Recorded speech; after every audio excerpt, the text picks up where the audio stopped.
अस्सलाम वालेकुम। ये ऑनलाइन वालों के लिए था जी। CAF one FAR 1 plus intro, मैंने पिछली क्लास में कहा वसीम अकरम प्लस, सॉरी। तो लेक्चर नंबर 2 है अकाउंटिंग की। थोड़ी सी बात जो हमने की थी आपने याद तो कर लिया होगा, जो मैंने कल थोड़ा सा पढ़ाया था, है ना।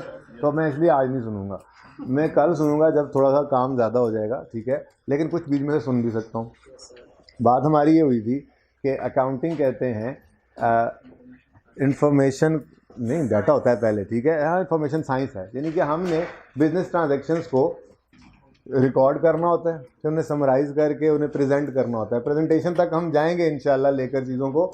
हमने income statement, balance sheet, financial statements बनानी होती हैं। तो जो भी टॉपिक हम पढ़ा करेंगे हम उसके एंड तक जाएंगे। लेकिन ये जो कहानी है ना, ये शुरू होगी इंशाल्लाह कोई 13-14 दिन बाद जाके, क्योंकि 13-14 दिन पर पहुँच कर तो हम कहीं पे इनकम स्टेटमेंट, बैलेंस शीट यानी फाइनेंशियल स्टेटमेंट्स बनाने की काबिल हो चुके होंगे। तो जब एक बार फाइनेंशियल स्टेटमेंट बनाने काबिल हो जाएंगे तो फिर हर टॉपिक जो भी हम पढ़ा करेंगे उसमें फिर हम इस तरतीब को देखेंगे कि हम रिकॉर्डिंग करेंगे, समराइजिंग करेंगे और फिर प्रेजेंटेशन भी कर रहे होंगे हर चीज़ की, ठीक है ना। तो बहरहाल अभी तो सफ़र ज़रा लंबा है, थोड़ा सा सब्र के साथ आप लोगों ने साथ साथ चलना है, ठीक है। अकाउंटिंग की बात हमने जब शुरू की थी तो मैंने आपसे कहा था कि हमने फ़िलहाल अकाउंटिंग जो करनी है वो बिज़नेस की करनी है। बिज़नेस के बारे में आपको कहा था, बिज़नेस एक ऐसी ऑर्गेनाइजेशन होती है जिसका मकसद होता है प्रॉफिट को मैक्सिमाइज करना, ठीक है। फिर मैंने आपको ये कहा था कि हमने बिजनेस ट्रांजैक्शंस को रिकॉर्ड करना है, यानी कि प्रॉफिट सीकिंग ऑर्गेनाइजेशंस की अकाउंटिंग करनी है। नॉन प्रॉफिट ऑर्गेनाइजेशन को भी हम देखेंगे, हमारे सिलेबस में है वक्त आने पर, ठीक है। अब प्रॉफिट सीकिंग ऑर्गेनाइजेशन यानी बिजनेस की जो ट्रांजैक्शंस हैं उनको जब रिकॉर्ड करने की बारी आई तो मैंने आपको कहा था 2 बेसिक कॉन्सेप्ट्स ध्यान में रखिएगा कि ट्रांजैक्शन जो भी बिजनेस की होगी उसमें 2 इम्पैक्ट्स हुआ करेंगे। डुअलिटी कॉन्सेप्ट इसको कहते हैं, ठीक है। यानी ये लेन देन है, आप जो भी ट्रांजैक्शन अकाउंटिंग की उठाएंगे उसके अंदर आपको 2 ही इम्पैक्ट्स नज़र आया करेंगे।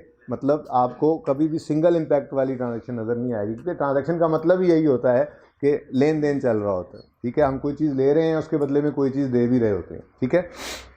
अच्छा, उसके बाद डुअलिटी कॉन्सेप्ट के साथ साथ मैंने आपको ये कहा था कि आप एक बेसिक कॉन्सेप्ट ध्यान में रखिएगा सेपरेट एंटिटी कॉन्सेप्ट का। लॉ को एक साइड पे रखिए। लॉ तो कहता है कि सोल प्रोप्राइटर और पार्टनरशिप ऐसे ही है जैसे ओनर बिजनेस एक चीज़ है, बस कंपनी केस में अलग करता है। लेकिन हम फाइनेंशियल अकाउंटिंग के अंदर ओनर और बिजनेस को अलग अलग रखते हैं, चाहे वो सोल प्रोप्राइटर हो, चाहे वो पार्टनरशिप हो, चाहे वो कंपनी हो। तो इसका मतलब ये है कि ओनर और बिजनेस जिस मर्जी नेचर का बिजनेस है, जिस मर्जी तरह का बिजनेस है, ओनर और बिजनेस के दरमियान होने वाली ट्रांजैक्शंस को भी हम रिकॉर्ड करते हैं। जिसमें हमने सबसे पहली चीज़ अकाउंटिंग हेड से शुरू किए थे और उस अकाउंटिंग हेड में सबसे पहला हेड कैपिटल का था। कैपिटल क्या था? ओनर से बिजनेस की तरफ कुछ भी आए वो कैपिटल। अब ओनर बिजनेस सोल प्रोप्राइटर में तो एक ही चीज़ था, लेकिन हमने सेपरेट एंटिटी कॉन्सेप्ट को लगाते हुए क्या कहा था कि ओनर से बिजनेस की तरफ कुछ भी आए हमने उसको रिकॉर्ड करना है और उसे कैपिटल कहना है, ठीक है। तो हमारी बात शुरू हुई थी अकाउंटिंग हेड्स पर। आज पहली बात उसी को ही कंटिन्यू करेंगे।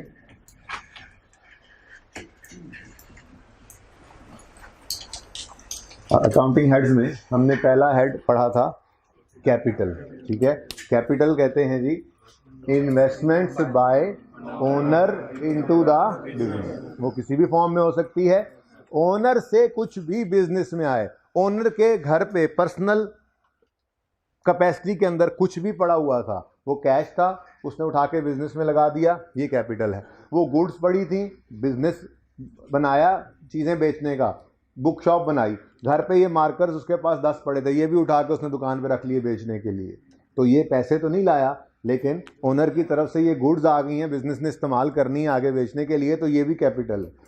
घर पे एक एसी फारिग पड़ा हुआ था, उसका पर्सनल एसी उठा के दुकान में ओनर ने लगा दिया, तो बिजनेस के पॉइंट ऑफ व्यू से ये भी क्या है? कैपिटल।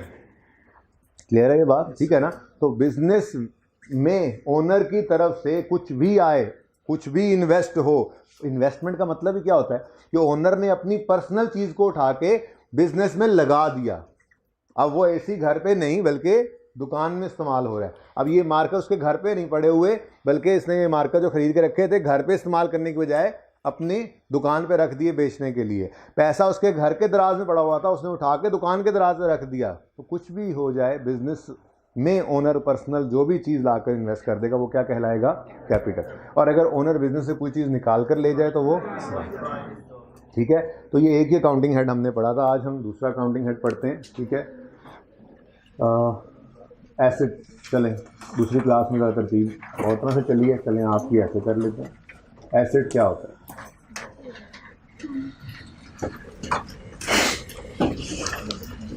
एसेट एक ऐसा रिसोर्स है, ऐसा असासा है जिसकी ओनरशिप होना बिजनेस के पास बहुत ज़रूरी है। ओनरशिप मतलब कंट्रोल, ठीक है। चले इतनी ही बात सादा वाली पहले कर लेते हैं। क्या जी? Asset is a resource owned by the business. Owned by the business, owned का मतलब होता है कंट्रोल में होना, ठीक है। Owned by the business.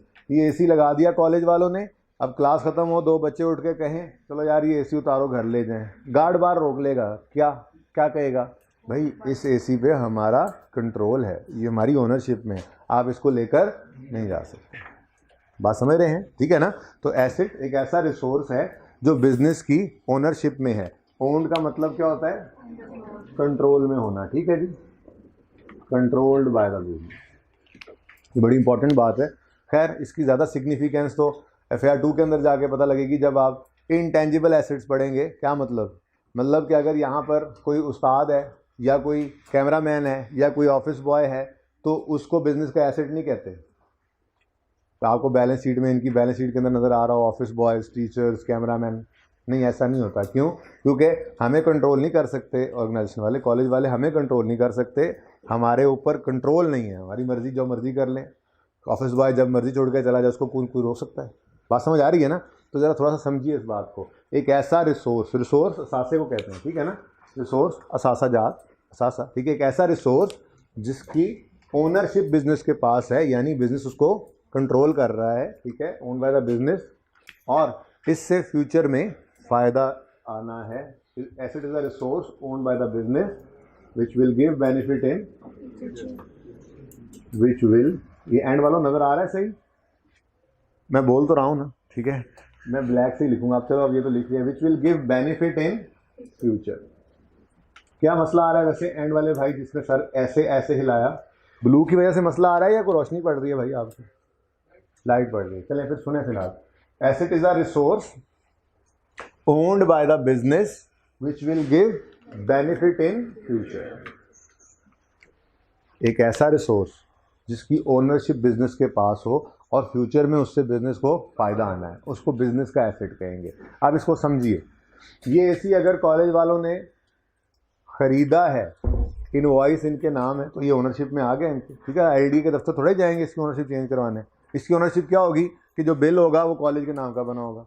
तो अगर इन्होंने ख़रीद कर लगाया है तो ये कॉलेज का रिसोर्स है, और अगर किराए पे लेकर लगाया है तो जिसकी ओनरशिप में है उसका एसेट है, फिर ये एसेट नहीं कह सकते। ये बिल्डिंग है, कॉलेज वालों ने अगर ये बिल्डिंग खरीदी है तो ये इनका एसेट है, और अगर किराए पे है तो ये जिसकी ओनरशिप में है उसका एसेट है। हमने उसके पॉइंट ऑफ व्यू से नहीं सोचना, हम अपनी बात करेंगे तो हम कहेंगे हमारा एसेट तो नहीं। जनरेटर बाहर पड़ा हुआ है, एक रिसोर्स है, लाइट जाती है, चल जाता है, रोशनी हो जाती है, एसी चल रहे होते हैं, एसी सही नहीं चल रहा है, ये वाला आगे वाला, तो ये सही चलवा दें आमिर, मतलब आपको कह रहा हूँ, ठीक है।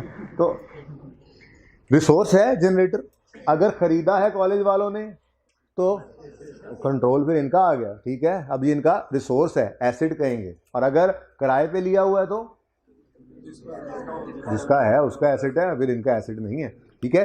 स्टेशनरी खरीद के ले आए कॉलेज वाले, रिसोर्स है, ये भी रिसोर्स है, ठीक है।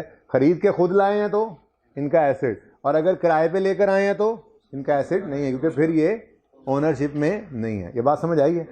अब ये मैंने 2-3 चीज़ें बताई, इन 2-3 चीज़ों के अंदर थोड़ी सी नेचर का भी फ़र्क था। मैं अज्यूम करता हूँ कि ये सारे एसेट्स बिजनेस की ओनरशिप में है, कॉलेज की ओनरशिप में है। अब ये जो एसी है, क्या इससे अगले 2 महीने में फ़ायदा आएगा और बस इस एसी की लाइफ ख़त्म हो जाएगी? कितने साल तक आता रहेगा फ़ायदा? 2, 3, 4, 5, 6 साल तक फ़ायदा आता रहेगा इस रिसोर्स से। ये मार्कर्स भी इन्होंने ख़रीदे हैं, ये भी एक रिसोर्स है, ये मार्कर भी अगले 10 साल चलते रहेंगे। फर्क समझ आया थोड़ा सा? यानी रिसोर्स हो बिजनेस की, एंड वालों आवाज़ सही आ रही है? आवाज़ सही आ रही है? ओनरशिप में है, रिसोर्स बिजनेस की ओनरशिप में है, अगर उससे आने वाले फायदे का स्पैन अगले 12 महीनों तक है, 12 महीनों के अंदर अंदर है, तो ऐसे रिसोर्स को, एसेट को हम करंट एसेट कहेंगे। देखिए 12 महीने को कहा जाता है अकाउंटिंग की ज़बान में फोरसीएबल फ्यूचर। क्या कहा जाता है जी? Foreseeable future. मतलब आज खड़े होकर, आज 29 तारीख 28 है, 29 मार्च पे खड़े होकर, 29 मार्च 22 पे खड़े होकर मैं अगर कहूं मेरा फोरसीएबल फ्यूचर क्या है अकाउंटिंग के अंदर, तो 29 मार्च 2023 मेरा फोरसीएबल फ्यूचर होगा। आप यूं कह लें 28 मार्च कह लें, ठीक है जी। हाँ, मतलब सामने नजर आ रहा है, यूं कहते हैं हम कि हमें सामने नजर आ रहा है, ये 12 महीने में करीब करीब सामने नजर आ रहे हैं, ठीक है। तो फोरसीएबल फ्यूचर या अगले 12 महीने, इसमें जो भी चीज फॉल करेगी, एसेट्स की बात कर रहा हूं, लायबिलिटीज में भी यही रूल लगेगा, ठीक है ना। तो एसेट्स मतलब रिसोर्स ओनरशिप में है, मतलब जिनसे फ्यूचर में फायदा आना है। अगर फायदा जो है वो अगले 12 महीने के अंदर अंदर आ जाना है उस रिसोर्स से, तो उसको करंट एसेट कहेंगे। और अगर फायदे की जिंदगी 12 महीने से आगे निकली हुई है तो उसको नॉन करंट एसेट कहेंगे, नॉन करंट या फिक्स एसेट भी कहते हैं, ठीक है। तो एसेट दो तरह के होते हैं। अगर एसेट की मैं लाइफ कह देता हूं, असल लाइफ का मतलब क्या है? एसेट क्या है? रिसोर्स है जिससे फ्यूचर में फायदा आना है। तो लाइफ कहने का मतलब क्या हुआ करेगा कि इस रिसोर्स से कितना अरसा फायदा आना है, ये उसकी लाइफ होगी। एसी से कितना अरसा, 5 साल तक एसी से फायदा आना है, ये 5 साल इसकी लाइफ का मतलब क्या है? इसके फायदे की लाइफ। मार्कर से अगले 2, 3, 4, 5 महीनों में इस सेशन में फायदा आना है, तो ये 5-6 महीने क्या है? इस मार्कर की लाइफ। लाइफ का मतलब क्या होगा? इस रिसोर्स से आने वाले बेनिफिट की, फायदे की लाइफ। ये बात ध्यान में रहेगा। तो ये मैंने लाइफ आसानी के लिए लिख दिया, असल कहानी तो यही है कि मैं ये कह रहा हूं कि रिसोर्स से आने वाले फायदे की अगर स्पैन उसका 12 महीने तक का है तो वो करंट एसेट है, और अगर 12 महीने से आगे चला जाए तो नॉन करंट। आसानी के लिए हमने उसको क्या लिख दिया? लाइफ। तो एसेट की लाइफ का मतलब क्या होगा? उससे आने वाले बेनिफिट का स्पैन, उसकी बेनिफिट की लाइफ, ठीक है ना। तो अगर लाइफ जो है वो 1 साल से कम है, लेस देन 1 ईयर, तो उसको हम कहेंगे करंट एसेट। ऐसा एसेट जिसको हाथ लगाने से करंट लगे, ठीक है जी, करंट एसेट। ओके, बात समझ आती है? पूरे बार, हाँ, ये पिछली क्लास में सवाल आ चुका है, ठीक है। तो आप यूं कह सकते हैं कि लाइफ पूरे 1 साल तक भी हो तो करंट ही कहेंगे, ठीक है। 1 साल से जब ऊपर जाएगी तो फिर नॉन करंट की कहानी के अंदर जाएगा। 1 साल तक क्या चीज़ है? करंट है, ठीक है।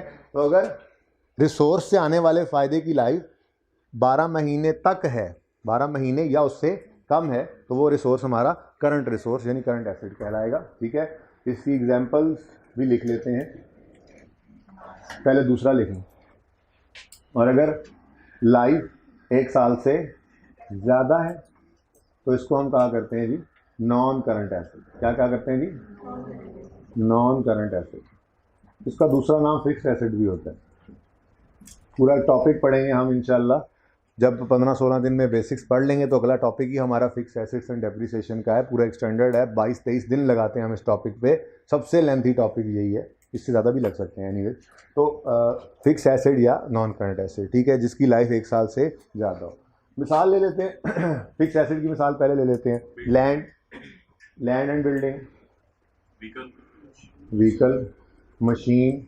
मैं लिख लूँ लैंड बिल्डिंग पहले?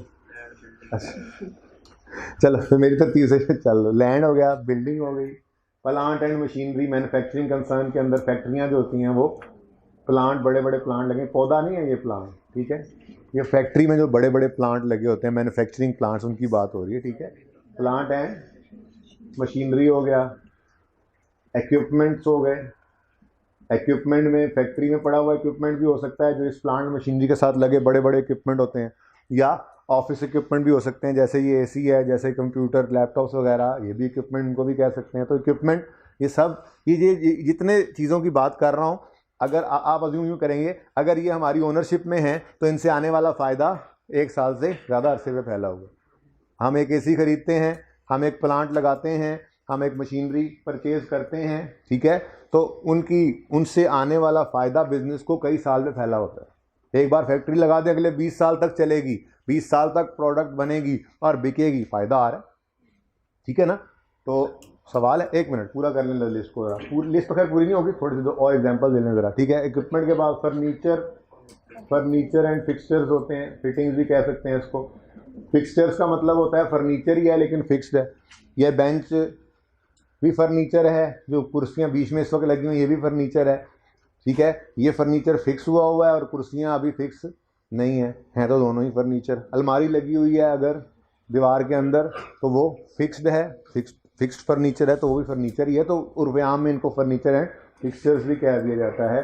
फिर व्हीकल्स, एक भाई ने व्हीकल का नाम लिया था, व्हीकल्स हैं। कंप्यूटर्स कह रहे हैं, वैसे इक्विपमेंट में आ जाता है लेकिन चलो अलग लिख लेते हैं। और अगेन ये कोई एग्जॉस्टिव लिस्ट नहीं है। एंड वालों नज़र आ रहा है, ठीक है, थोड़ा छोटा लिखा गया मुझसे इसलिए मैं बोल रहा हूँ दोबारा। लैंड हो गया, बिल्डिंग हो गई, प्लांट मशीनरी हो गई, इक्विपमेंट हो गया, फर्नीचर फिटिंग्स हो गई, कंप्यूटर्स हो गए, व्हीकल्स हो गए। ये सारे रिसोर्सेज अगर बिज़नेस की ओनरशिप में हों तो इनसे आने वाला फ़ायदा अगले कई साल के ऊपर फैला हुआ होता है। तो अगर फ़ायदे की लाइफ 1 साल से ज़्यादा पे फैली हुई है तो इस फ़ायदे को, इस रिसोर्स को, इस एसेट को कहा जाता है नॉन करंट या फिक्स एसेट। जी क्वेश्चन। फ्यूचर में हमें उनसे बेनिफिट नजर ना आ रहा हो तो वैसे चेंज, फिर वो एसेट ही नहीं होते। मसलन की अगर फैक्ट्री लगाई है, प्लांट लगा लिया, कैसे लगा लिए, प्लांट लगा लिया, अच्छा बहुत आगे बात निकल जाएगी। खैर देखें, अगर आपने एक एसेट लगा लिया जिससे अब लग रहा था कि फ़ायदा आएगा, 2 साल बाद जाके वो फ़ायदा नहीं आ रहा, तो उसके लिए तीसरे नंबर पे टॉपिक जो आएगा उसमें जाके हम इम्पेयरमेंट ऑफ एसेट्स सीखेंगे। हम इम्पेयर कर लिया करेंगे अपने एसेट्स को, लेकिन फ़िलहाल बेसिक्स पढ़ेंगे, फिर फिक्स एसेट एंड डेप्शन पढ़ेंगे, फिर उसकी इम्पेयरमेंट के बारे में सोचेंगे, ठीक है। अच्छा जी, फ़िलहाल आप लगाएं और फ़ायदा आने दें, ठीक है जी। तो कारोबार शुरू, क्लास शुरू नहीं हुई, तुसी बिजनेस बंद करा लो, तुसी कादी अकाउंटिंग करनी। अच्छा जी, तो नॉन करंट एसेट्स की लिस्ट एग्जॉस्टिव नहीं है, ठीक है। ये अभी वक्त गुजरने के साथ साथ हमारे सिलेबस के चलते चलते बहुत सारी चीज़ें हमारे सामने आती रहा करेंगी, ठीक है ना। तो एग्जॉस्टिव लिस्ट नहीं है ये। करंट एसेट्स मैंने कहा वो ऐसा रिसोर्स, ये ऐसा रिसोर्स है जिससे आने वाले फ़ायदे को हम जो है वो 1 साल से कम अरसे के अंदर ले लेते हैं, ठीक है। यानी कि ऐसे रिसोर्सेज हैं जिनसे फ़ायदा लेने के लिए कई साल इस्तेमाल करना ज़रूरी नहीं है। समझिए ना ज़रा बात को। आपने जो प्लांट लगाया है, जो भाई साहब ने बंद भी करवा दिया, ये प्लांट जो आपने लगाया है, आज आपने करोड़ों की इन्वेस्टमेंट की है, तो क्या 6 महीने इस्तेमाल करके सारा फ़ायदा निकल आएगा इससे? नहीं, ये करोड़ों की इन्वेस्टमेंट से रिटर्न लेना है तो अगले 15-20 साल तक इसको इस्तेमाल करना पड़ेगा। नेचर ही ऐसी है इस एसेट की। एसी आपने आज लगाया है, सारा फ़ायदा इसी बैच के अंदर तो नहीं मिल रहा, ठीक है। अगर इसके पैसे पूरे करने हैं तो 3-4 सेशंस के अंदर इसको काम में लाना पड़ेगा। नेचर ऐसी है इस रिसोर्स की, ठीक है। लेकिन अब मैं एक और रिसोर्स लिखने लगा हूं आपके सामने, जिसको लिखने के बाद कहेंगे हाँ, इससे तो फायदा लेने के लिए कई साल इसको इस्तेमाल करने की जरूरत ही नहीं है। वो है कैश इन हैंड। आपके जेब में, आपके हाथ में, आपके दराज में, अब्बा जी के पास बटुए में जो कैश पड़ा हुआ है वो तो आपका रेडी एसेट है आपका एसेट। बैंक वाला बाद में लिखते हैं, फिलहाल तो मैंने हाथ में लिखा, ठीक है। तो कैश इन हैंड रेडी है, ठीक है। कैश एट बैंक भी रेडी है, ये लें। बैंक में जो, जी बेटा किसने कहा? अच्छा आप रखते हैं, रखने में कोई मसला नहीं है, लेकिन क्या उससे फायदा लेने के लिए 1 साल से ज़्यादा अरसा रखना जरूरी है? किसी भी वक्त फायदा दे सकता है। ये एसी लगाने के बाद एकदम से सारा फायदा किसी वक्त दे सकता है। आप वो जी बेचेंगे, वो बेचने की बात नहीं कर रहा, मैं इस्तेमाल की बात कर रहा हूँ फिलहाल, ठीक है। आपके पास कैश एक रिसोर्स है, बैंक में पड़ा हुआ पैसा एक रिसोर्स है, जिससे फ़ायदा लेने के लिए आपको 10 साल 12 साल उसको रखने की कोई ज़रूरत नहीं है। आप जाएं बैंक में, एटीएम से या चेक से लिख के पैसे निकालें, उसको जहाँ इस्तेमाल करना है करें। एक रिसोर्स तो है, फॉर यूज़ हो सकता है। हाँ, तो फिर अगर आपने 2 साल के रखा है तो उसकी तो लाइफ 1 साल से आगे चली गई ना, फिर उसको आप इधर ले आए, फिर उससे फ़ायदा, वो बात ही और है, ठीक है। बिल्कुल सादा बातें जी, बस अभी तो मैं डिपॉजिट अकाउंट की बात ही नहीं कर रहा। अभी मैं चाह रहा हूँ कि आप लोग सादा बातें बस सुने, ठीक है। बातें तो बहुत ज़्यादा होती चली जाएंगी, ठीक है। तो अभी मैं चाह रहा हूँ कि आप बिल्कुल बुनियादी बातों को सीख कर एक बार हेड्स को जहन में बिठा लें, ताकि ट्रांजैक्शंस करके हमें हेड्स की समझ आ जाए। बाकी बैंक के अंदर तो बहुत तफसील है, फिर वैसे तो BRS का पूरा टॉपिक भी है, कैश एंड बैंक से ही रिलेट करता है वो, बैंक रेकन्सिलिएशन स्टेटमेंट पूरा तो नहीं पढ़ेंगे, 2-3 दिन फिर भी हमने लगाने, तो चीज़ें तो फिर बढ़ती जाएंगी। जी क्वेश्चन, तो वो नॉन करंट होगा, लेकिन मैं अभी लेके नहीं जा रहा इस तरह, मैं कह रहा हूँ बस इधर ही रखें। अभी हमारे पैसे करंट अकाउंट में, डिपॉजिट में हम रखते ही नहीं है, गुनाह मिलता है, वैसे ही उसे सूद आता है, ठीक है। अभी फिलहाल हम करंट ही रखेंगे इसको, ठीक है ना, बाकी फिर आहिस्ता आहिस्ता सोच बढ़ेगी। जी नहीं है, लेकिन FIR 1 में है, आपके लिए है, क्योंकि आपने पढ़ी नहीं हुई, ठीक है। जो क्योंकि आपने पढ़ी नहीं हुई और उसकी को थोड़ी बहुत एडजस्टमेंट को यूज करेक्शन ऑफ एरर में किसी और टॉपिक में आ जाए तो फिर आप मुंह उठा के ना बैठ सकते, इसलिए आपके सिलेबस में उस तरह से नहीं है, लेकिन इस तरह से है। ये पर्चा आपने करना है ना FIR 1, तो इसके लिए जो बेस होनी चाहिए थी वो बेस पढ़नी जरूरी है, पढ़ा दूंगा जितनी जरूरत है, जितनी जरूरत है उतनी पढ़ेंगे इंशाल्लाह। जी क्वेश्चन, ये रेलेवेंट क्वेश्चन नहीं है। एक मिनट, स्टॉक या इन्वेंट्री, ये कहना चाहिए था आपको। अब स्टॉक या इन्वेंट्री को लिखकर इसकी डेफिनेशन लिखने पे मैं आपकी बात का जवाब अगर आ गया इस बात की डिस्कशन में ही तो फिर मैं नहीं दूंगा, वरना जवाब की तरफ ही जा रहे हैं बहरहाल। लिखें जी, स्टॉक या इन्वेंट्री क्या होता है? स्टॉक या इन्वेंट्री क्या होता है? आपने गुड्स खरीदी, देखें बिजनेस होते हैं 3 तरह के, ठीक है, एक्टिविटीज के हिसाब से 3 तरह के बिजनेस होते हैं। बिजनेस की बात कर रहा हूं, बिजनेस कल बताया था, ऐसी ऑर्गेनाइजेशन जिसका प्राइमरी ऑब्जेक्टिव प्रॉफिट मैक्सिमाइजेशन है, ऐसा ही है। अब प्रॉफिट मैक्सिमाइज करने के कई तरीके हैं ऑर्गेनाइजेशंस के पास। कुछ ऑर्गेनाइजेशंस जो हैं वो चीज बनाकर बेचती हैं, इनको कहते हैं मैन्युफैक्चरिंग बिजनेस। बाटा वाले, सर्विस वाले, हश पपीज वाले बना भी रहे हैं, बेच भी रहे हैं, ठीक है। कुछ ऑर्गेनाइजेशंस बिजनेस ऐसे होते हैं जो बनी बनाई चीजें खरीदते हैं और बेच देते हैं, जलाल सन्स है, मेट्रो है, हाइपरस्टार है, ये यूरो स्टोर है साहब, ठीक है। तो ये सब क्या है? ट्रेडर्स हैं, आपके गली कोने वाला दुकानदार भी बनी बनाई चीज खरीदते हैं और बेच देते हैं, ट्रेडिंग बिजनेस, ठीक है। और तीसरी किस्म होती है एक्टिविटीज के हिसाब से सर्विसेज ऑर्गेनाइजेशन। यहाँ जो है तो मतलब कहीं पे भी आप देख लें जहां पे गुड्स बनी बनाई खरीद के नहीं बेची जा रही, गुड्स बनाकर नहीं बेची जा रही, लेकिन बिजनेस हो रहा है, वो फिर सर्विस ऑर्गेनाइजेशन, ठीक है। आप कॉलेज में आए, आपको कहीं नजर आ रहा है कि यहाँ पे शेल्फ लगी हुई है जी, ये CA कैफ, ये कैफ, ये जी CFAP हुआ बच्चा है, ये कैफ हुआ बच्चा है, ये FC हुआ बच्चा है, ये इतने रुपए, ये इतने रुपए, ये इतने रुपए। या ऐसे कोई एक कमरा सा बना हुआ है, एक दरवाजा इधर से एक दरवाजा उधर से है, इधर से घुसाते हैं एक लड़के को, उधर से निकलता है तो वो क्वालिफाई कर चुका होता है। मैन्युफैक्चरिंग और चार्टर्ड अकाउंटेंट्स ऐसे नहीं हो रही, बल्कि यहाँ पे क्या हो रहा है, यहाँ पे सर्विसेज प्रोवाइड की जाती हैं, सर्विसेज दी जाती हैं अगेंस्ट आ फी। तो 3 तरह के बिजनेस हो सकते हैं, गुड्स खरीद कर, बनी बनाई खरीद कर बेचना, बनाकर बेचना, या सर्विसेज देना।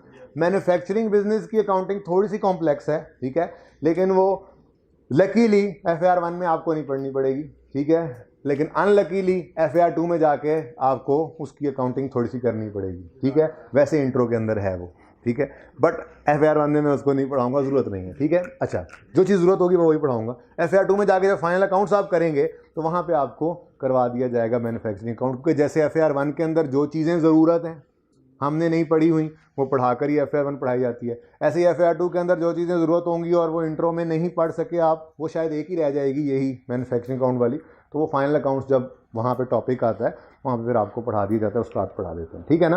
बहरहाल बात हो रही थी कि ट्रेडिंग बिजनेस की हम अकाउंटिंग फ़िलहाल करेंगे। ये दोनों में सबसे सिंपल सर्विस ऑर्गेनाइजेशन है, उसके बाद ट्रेडिंग बिजनेस। ट्रेडिंग बिजनेस की अकाउंटिंग सीख लेंगे तो सर्विस ऑर्गेनाइजेशन वाली खुद ब खुद ही आ जाएगी, वो आसान है। हाँ, वो अलग बात है कि कल से जो सवाल मैं शुरू करूँगा करवाने वो सर्विस ऑर्गेनाइजेशंस के ही होंगे, सबसे सिंपल से शुरू करेंगे, फिर आहिस्ता आहिस्ता गुड्स बेचने की तरफ जाएंगे, लेकिन गुड्स बना के नहीं बेचेंगे, खरीद के बेच रहे होंगे हमारे बिजनेस के अंदर, ठीक है। अच्छा, बात हो रही थी अब ट्रेडिंग ऑर्गेनाइजेशन की, स्टॉक से बात आई थी, सबकी तवज्जो चाहिए। अब गुड्स खरीद कर बेचना हमारा काम, ट्रेडिंग मतलब तिजारत, खरीदो फरोख्त, बनी बनाई चीज़ खरीदते हैं और बेचते हैं, सबकी तवज्जो चाहिए।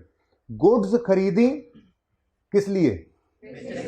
ये देख लो, खरीदी हुई चीज, मैंने स्टेशनरी की दुकान खोल ली है, ठीक है, मैंने बुक शॉप खोली है, और बुक शॉप में मैंने ये मार्कर्स खरीद कर भी रख दिए हैं और मैंने ये AC खरीद के भी लगा दिया है। खरीदी तो दोनों चीजें हैं, खर्चा तो दोनों पे हुआ है, जरा फर्क समझना, ठीक है। ये मैंने चीजें खरीदी हैं फॉर सेलिंग पर्पस, तो इसको कहा जाता है परचेज, ठीक है। ये एसी मैंने खरीदा है for selling purpose, for use in business, तो इसको कहा जाता है एसेट, फिक्स एसेट। ये जब तक बिकेंगी नहीं तब तक ये अनसोल्ड रहते हुए स्टॉक हैं, ये भी एसेट है। अब मैं स्टॉक की तरफ आ रहा हूं, ठीक है। गुड्स खरीदी फॉर सेलिंग पर्पस, कंपैरिजन बाद में करते हैं। गुड्स खरीदी फॉर सेलिंग पर्पस, लेकिन अभी बिकी नहीं। जब तक ये अनसोल्ड है तब तक ये मेरा स्टॉक है, मेरी इन्वेंट्री है, मेरा एसेट है। एसेट क्यों है?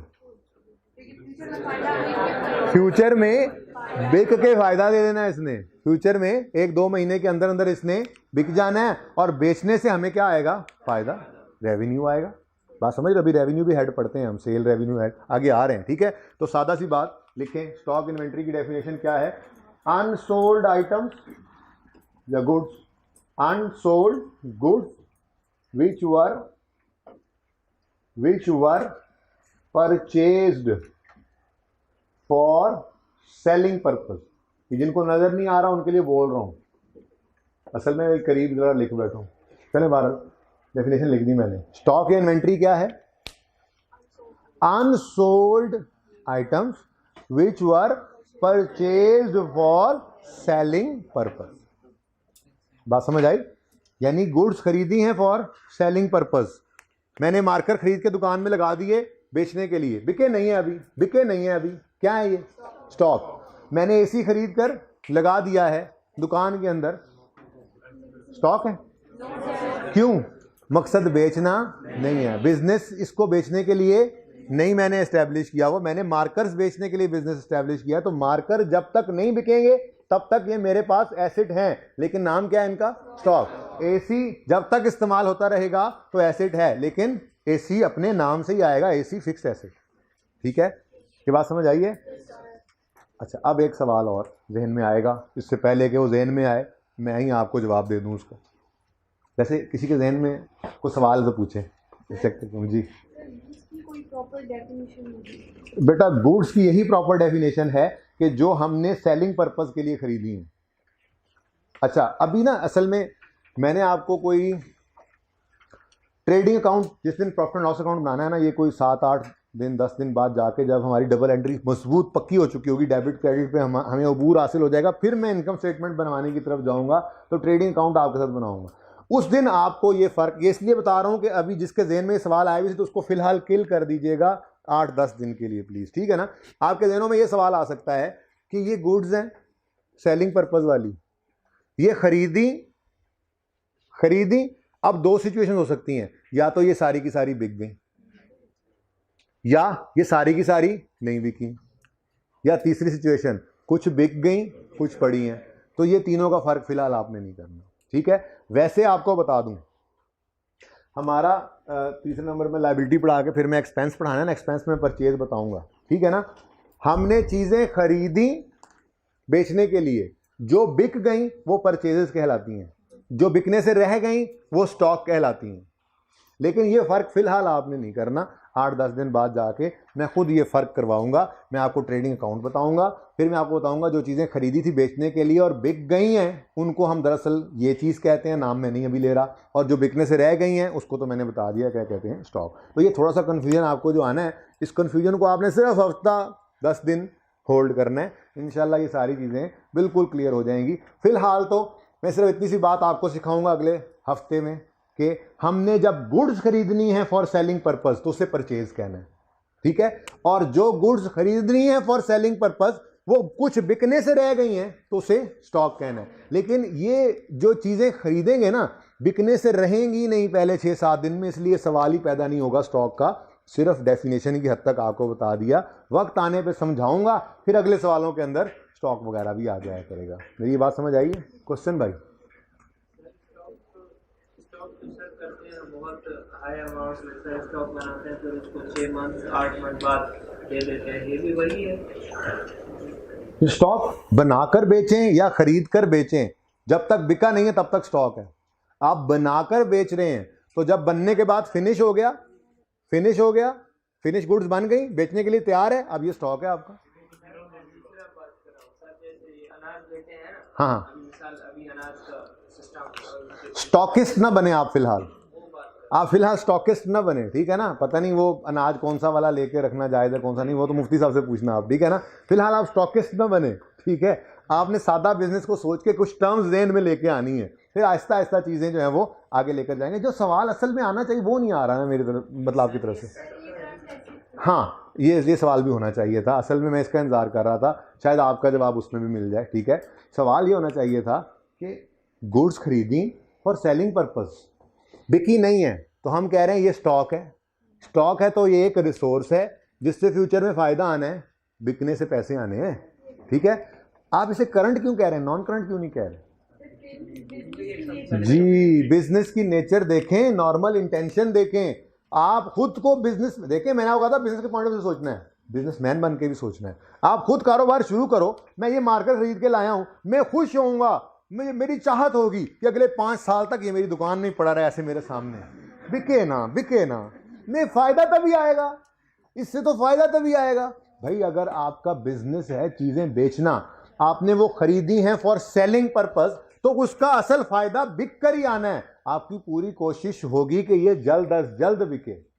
ये तो पैसा स्टॉक में फंसा हुआ है मेरा, मैंने 100 रुपए ईच का मार्कर खरीदा, ये 300 रुपए मैंने इन्वेस्ट किए, बिजनेस शुरू कर दिया, अब ये 300 फंसा पड़ा है, मेरे पास तो इसका प्रॉफिट नहीं आया। ये 300 के जो ये 300 एक 100 का खरीद के 120 का बेचता हूं मैं मार्कर मिसाल के तौर पे, तो ये 300 रुपए मेरे स्टॉक में फंसे पड़े हैं, अनलेस कि ये बिक ना जाए।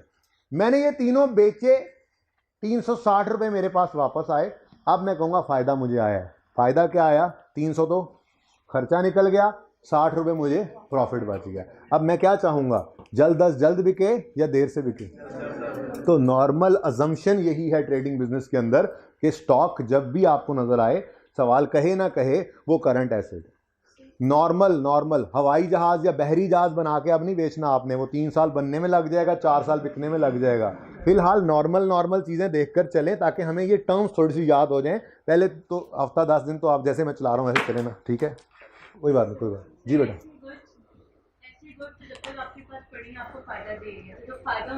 ऐसी गुड्स जब तक हमारे पास पड़ी हैं तो फायदा नहीं दे रही,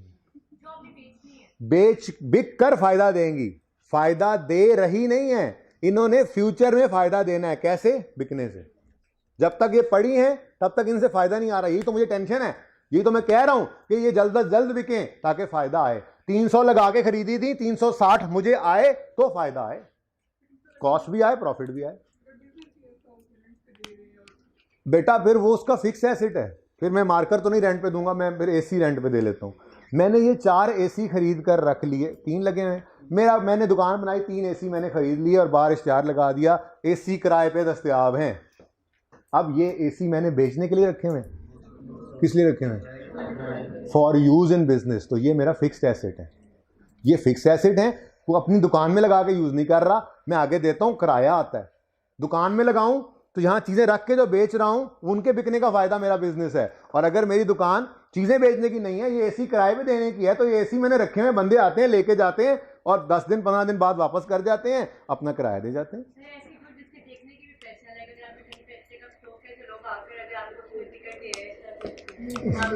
नहीं, फिलहाल मैंने ऐसे कोई स्टॉक नहीं रखा हो।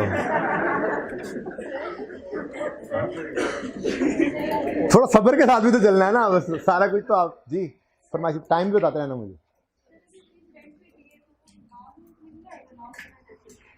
चीज अगर आपने रेंट पे दी हुई है तो बिल्कुल वो नॉन करंट एसेट है आपका। मैंने तो यही कहा, मैं यही तो बात समझा रहा हूं। देखें, आपने अगर गुड्स प्लीज, अगर आपने कोई चीज परचेज की है फॉर सेलिंग पर्पस तो ये गुड्स हैं, और अगर आपने कोई चीज परचेज की है फॉर यूज तो ये फिक्स एसेट है। अब यूज कई तरह के हो सकते हैं, आपने यूज इसका यूज ही क्या रखा हुआ है कि आप यही किराए पे देकर रेंट कमाते हो, तो ये आपका फिक्स एसेट है, इससे आपको रेंटल इनकम आ रही जी। और अगर आपने दुकान में लगाया हुआ है, जिस दुकान में रख के मार्कर बेच रहे हैं, तो फिर ये आपका फिक्स एसेट है, ठीक है, इससे रेंट नहीं आ रहा, इसकी ठंडी हवा को यूज करके आप कस्टमर्स को मार्कर बेच रहे हो, तो मार्कर बेचना आपका बिजनेस है, वो बिजनेस में यूज हो रहा है, तो वो खुद बिजनेस में चल के यूज हो या किराए पे जाके यूज हो, वो फिक्स एसेट बनेगा, वो गुड्स नहीं है। बेटा ये नेचर है बिजनेस की। देखें, अभी मैं एसी को बिल्कुल फिक्स एसेट नहीं कह सकता, ये भी डिपेंड करेगा नेचर ऑफ बिजनेस पे। अगर मेरा एसी का शोरूम है, मैं बेचता ही एसी हूं, तो फिर तो एसी मैंने खरीदे ही फॉर सेलिंग पर्पज है, फिर तो वो बिल्कुल ऐसे ही जैसे मार्कर है।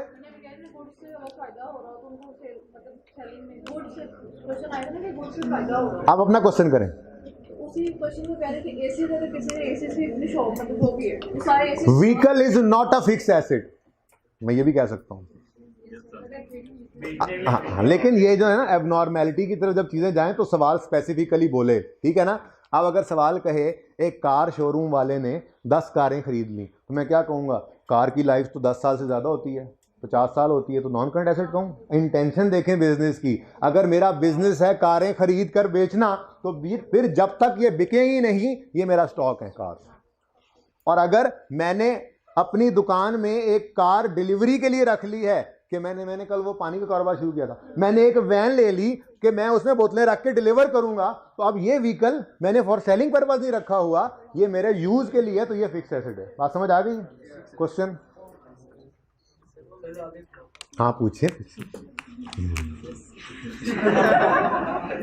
इतने प्यार से आपने पूछना था। मैं जी सर ये जो सेलिंग पर्पस के लिए गुड्स खरीदते हैं इन्हीं को फ्लोटिंग एसेट भी कहते हैं। अच्छा जी, और यार मेरे जैसे बच्चे बैठे हुए हैं, परेशान ना करो, मुश्किल फास्ट पूछ।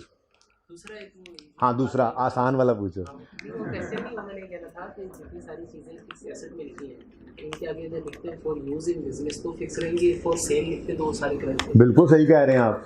अब ये सारे के सारे asset for use in business हैं तो नॉन करंट हैं, और अगर यही फॉर सेलिंग पर्पज हो, क्या मतलब भैया आप प्लॉट खरीद कर रखते हैं 10-12 और जब गाहक लगता है तो बेच देते हैं, तो आपका लैंड फिक्स एसेट नहीं है, ये आपका करंट आपकी इन्वेंट्री में। आप किसी प्रॉपर्टी के दफ्तर में जाएं ना, उससे कहें भाईजान ये फलां सोसाइटी के अंदर जो है वो कोई प्लॉट है, तो पता क्या कहते हैं, ठहरे सर इन्वेंट्री चेक करते हैं। यार लैंड तुम्हारी इन्वेंट्री है? हाँ जी हमारी इन्वेंट्री है, क्योंकि हमने फॉर सेलिंग पर्पज रखे हुए हैं। तो भाई का सजेशन बहुत ज़बरदस्त लगा मुझे कि ये जितनी चीज़ें लिखी हुई हैं अगर इनके साथ भी फॉर यूज इन बिजनेस करेंगे तो ये फिक्स एसेट है, और अगर यही फॉर सेलिंग पर्पज हो जाए, चाहे कोई भी चीज़ है, पाए तो नजर आ रहे हैं मेरे मोड़े के अलावा कुछ मैं नजर आ रहा हूँ जी। अगर कोई भी चीज़ इनमें से फॉर यूज इन बिजनेस है तो वो फिक्स एसेट है, और अगर फॉर सेलिंग पर्पज हो जाए तो वो ही स्टॉक बन जाएगा, वो इधर निकल आएगा, क्योंकि यहाँ पे क्या चीज़ है, unsold items which were purchase for selling purpose. सवाल? अगर उसको 1 साल के अंदर बेचने में लॉस हो रहा है, वो नहीं बेचता, उसको रखे रहते हैं अपने दोस्त, फिर भी करंट एसेट ही रखेंगे। ये क्वेश्चन रेलेवेंट है, अच्छा सवाल है। क्या देखें, हमने स्टॉक खरीदा है, हमारी इंटेंशन है कि हम इसको बेच देंगे जैसे ही अच्छा ग्राहक मिला, ठीक है। साल अच्छा ग्राहक नहीं मिला, 1.5 साल बाद मिला, तो क्या हुआ, साल बाद भी वो करंट एसेट ही रहेगा, क्योंकि हमारी इंटेंशन क्या है, जैसे ही को अच्छी कीमत लगी हमने बेच देना है। असल तो ये इंटेंशन है। तो हर वक्त मेरी इंटेंशन स्टॉक के बारे में क्या है, बिके ये निकले ये।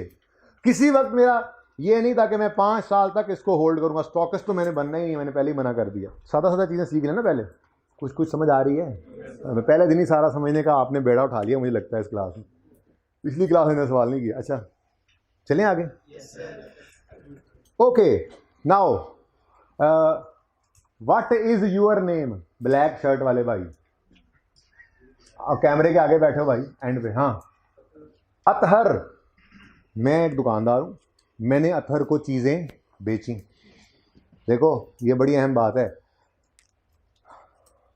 मेरे ज़िम्मे जो काम है जब मैंने वो पूरा करना है तब मैं कहूँगा कि मैंने रेवेन्यू कमा लिया। क्या कर लिया? अच्छा मैं ना ज़रा बाईपास कर रहा हूँ। तीसरा हेड जो है लायबिलिटी का, वो मैंने, इसलिए आप एंड पे ही नोट करना, मैं कुछ मिटाऊंगा नहीं, ठीक है, साथ साथ नोट ना करें, ठीक है। लायबिलिटी का है वो मैं बाद में बताऊंगा। चौथा हेड है इनकम। इनकम में 2 तरह की इनकम होती हैं, जिसमें एक है रेवेन्यू या सेल, एक ही बात है, रेवेन्यू या सेल, ये इंटरचेंजेबल। साथ साथ नोट मत करें, सफ़े फिर पलट रहे हैं, मैं कुछ नहीं मिटाऊंगा, तस्वीर खींच के भी आप लोग नोट कर सकते हैं घर जाके। फिलहाल बात समझें, मैं बाईपास कर गया, मैंने एक चीज़ छोटी समझानी थी, मैंने कहा चलो उस यहाँ से ये समझा कर वो समझाऊंगा, 1 मिनट में समझ आ जाएगी। सेल या रेवेन्यू इंटरचेंजेबली यूज़ होते हैं, एक ही मतलब है, कमाई इसे कहते हैं, ठीक है।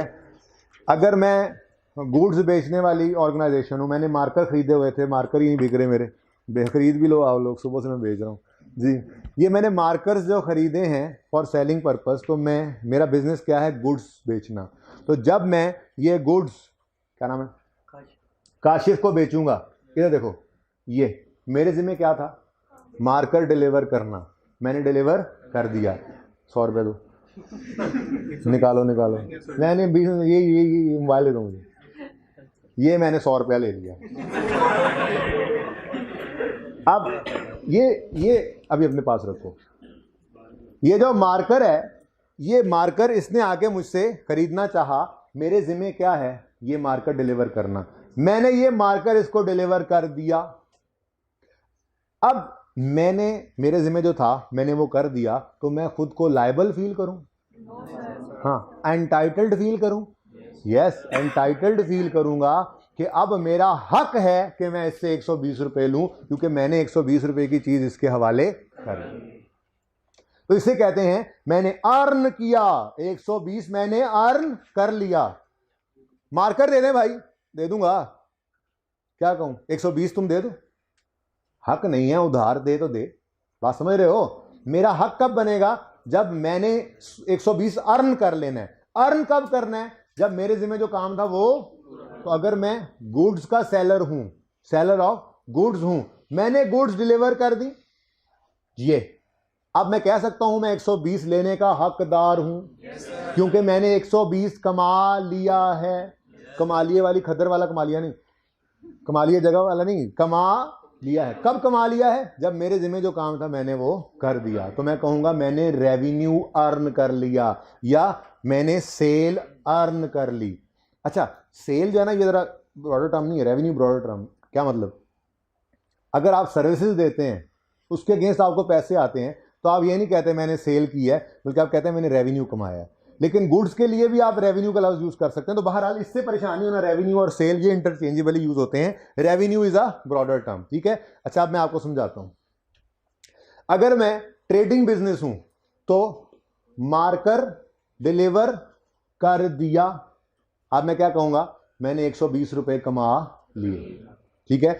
मैं सर्विस ऑर्गेनाइजेशन हूँ, ठीक है, कॉलेज वालों ने आपसे फीस ली, सारी फीस एडवांस ले ली, अभी एक सर्विस नहीं दी हुई, ठीक है। जिस दिन आपसे पैसे लिए, कॉलेज वाले उसी दिन रेवेन्यू रिकॉर्ड कर लेंगे।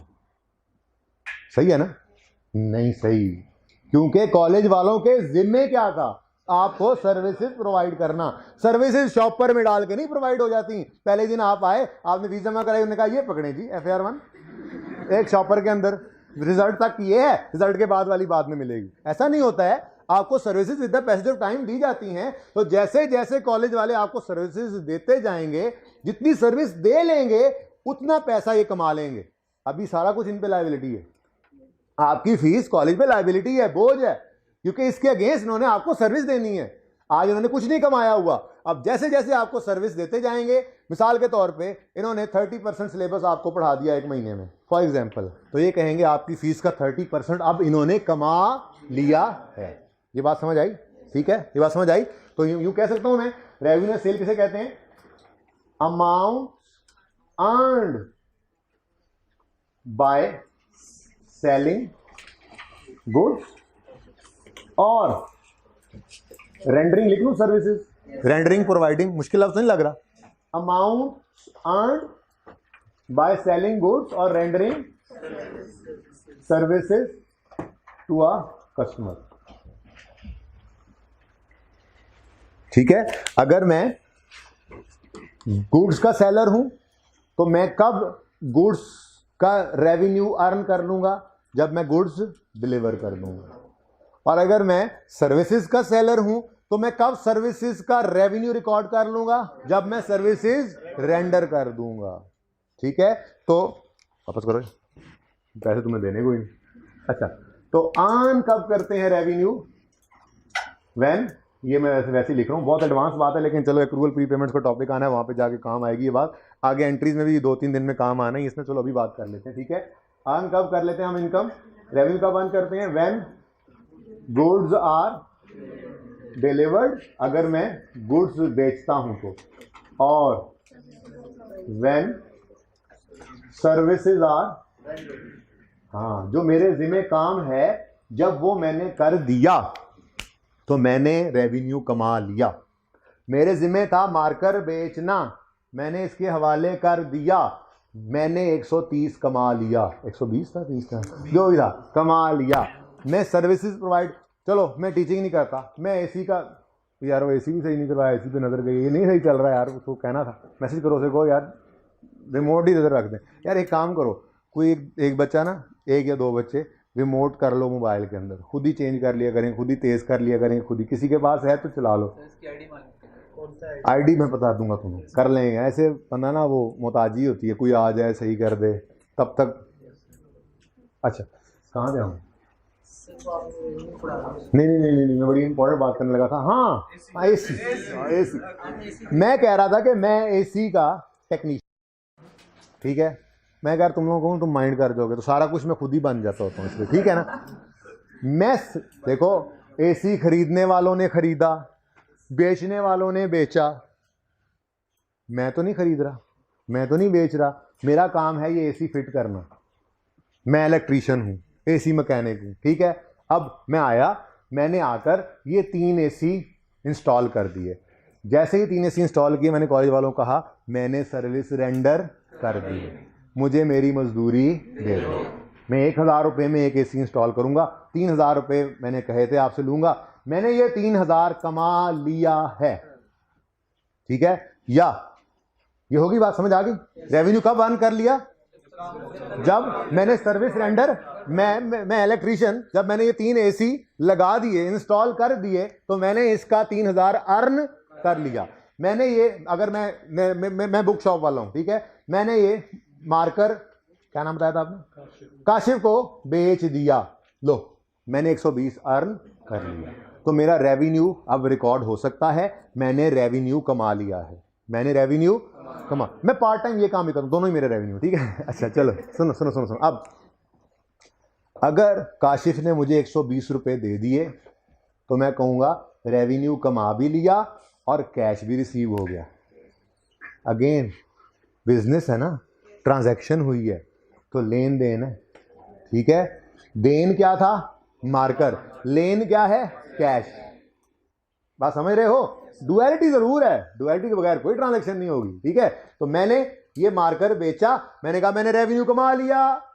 इसने कहा सर पैसे ले लें, मैंने कहा लाओ दे दो, कैश भी आ गया।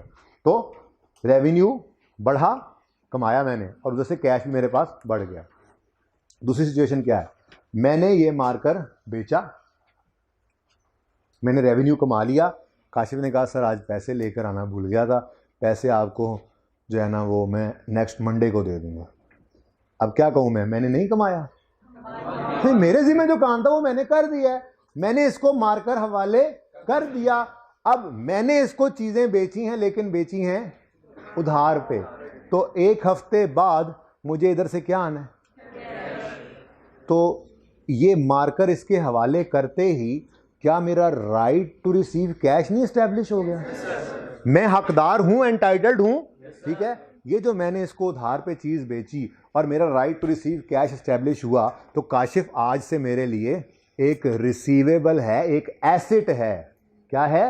एसेट है। इसका नाम होता है डेटर। इसका नाम क्या होता है जी?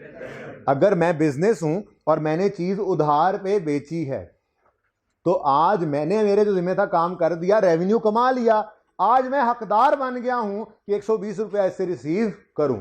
अगर इसने ये पैसे आज मुझे नहीं दिए तो कल को देगा ना, ठीक है। तो आज मैं इसके सामने ऐसे करके गुजरूंगा, और जब मैं इसके सामने से गुजरूंगा ये क्या करेगा?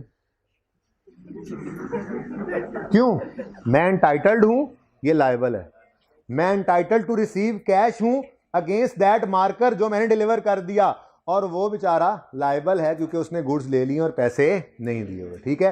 तो बिजनेस ने, ऑर्गेनाइजेशन ने अगर किसी को चीजें बेची हैं उधार पे, तो फ्यूचर में इससे क्या आएगा? तो ये फायदा है ना। तो फ्यूचर में जो फायदा आना है, अभी आया नहीं है, वो रेवेन्यू में तो नहीं डाल सकते। रेवेन्यू तो क्या है? मैंने अर्न कर लिया, ठीक है, इसको छोड़ो। वो क्या बन जाएगा? हमारा एसेट है, ठीक है। तो एक डेफिनेशन लिखवानी थी मैंने, मार्कर वापस करो यार, पैसे तुमने दिए नहीं। डेटर, डेटर क्या है जी? आप बताएं डेटर किसे कहते हैं? डेटर किसे कहते हैं? डेटर, ये काशिफ आपके आंखों के सामने, डेटर किसे कहते हैं? A person to whom goods are sold on उधार क्रेडिट। अगर हमने गुड्स सोल्ड कर दी, बेच दी, जो हमारे जिम्मे था वो कर दिया, तो आज से ये हमारा क्या बन गया? डेटर। डेटर क्या होता है? एक एसेट, क्योंकि फ्यूचर में इससे हमें क्या आना है? फायदा। क्या फायदा आना है? पैसे आने। ठीक है, तो डेटर क्या है जी?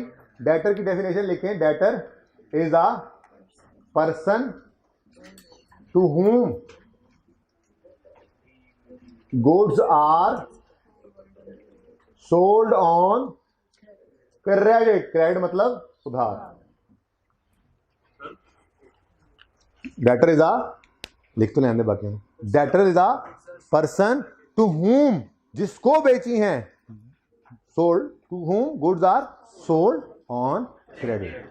एसिड क्यों है? एसिड क्यों है? बाद में फायदा आना। क्योंकि फ्यूचर में ये, आज हमने चीजें बेचते ही एक एंटाइटलमेंट हमें मिल गई, आज हम हकदार हैं 120 रिसीव करने से इसके। तो ये राइट टू रिसीव कैश जो होता है, ये एक रिसोर्स है, ये एक एसेट है। Kashif is a resource for us.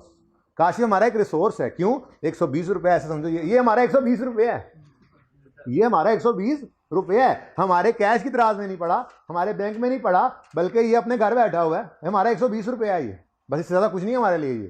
ठीक है, तो debtor is a person to whom goods are sold on, जिसको उधार पे चीजें बेची हैं, फ्यूचर में उससे पैसे आने हैं, तो ये क्या है? एसेट है। अब अगला सवाल आता है, भाई सवाल जब आया करें ना, मैं रोकूं तो उसको लिख लिया करो छोटा सा, ताकि भूले ना। अगला सवाल आता है, करंट क्यों है? नॉन करंट भी तो हो सकता है। अगेन वही वाली बात जो यहां से आई थी, इंटेंशन बिजनेस की क्या होगी, बिजनेस की कोशिश क्या होगी, हमारी कोशिश क्या होगी? 10 साल पैसे ना दे, चीजें उधार पे बेच के बैठ गए, बस 3 साल बाद कि उधार पे बेच दी, सारी चीज गुड्स खरीदी, बिजनेस के अंदर 10 लाख रुपए पड़े थे, कहीं ना कहीं से पूरे करके दुकान खोली, सारी चीजें उधार पे बेच दी, 3 साल के उधार पे बेच दी, 3 साल बाद कैश आना है। फिर बेटा इंस्टॉलमेंट की तो बात ही नहीं कर रहा, मैं तो बिल्कुल सादा बात कर रहा हूँ अभी, मैं तो कॉम्प्लेक्स बातों की तरफ जा ही नहीं रहा। पहला लेक्चर है अकाउंटिंग का, मैं तो सादा सी बात कर रहा हूँ। इंस्टॉलमेंट नहीं दे रहा, बस दे दिए इसने पैसे, ये चीज़ें दे दी हमने, इसने पैसे नहीं दिए हमें। इंस्टॉलमेंट में तो बेटा देखें आगे टॉपिक्स आ रहे हैं, हमने कई दफ़ा ये काम करना है। बोरिंग कॉस्ट का टॉपिक है, गवर्नमेंट ग्रांट का टॉपिक है, जिसके अंदर जाके हम एसेट्स और लाइबिलिटीज को तोड़ेंगे।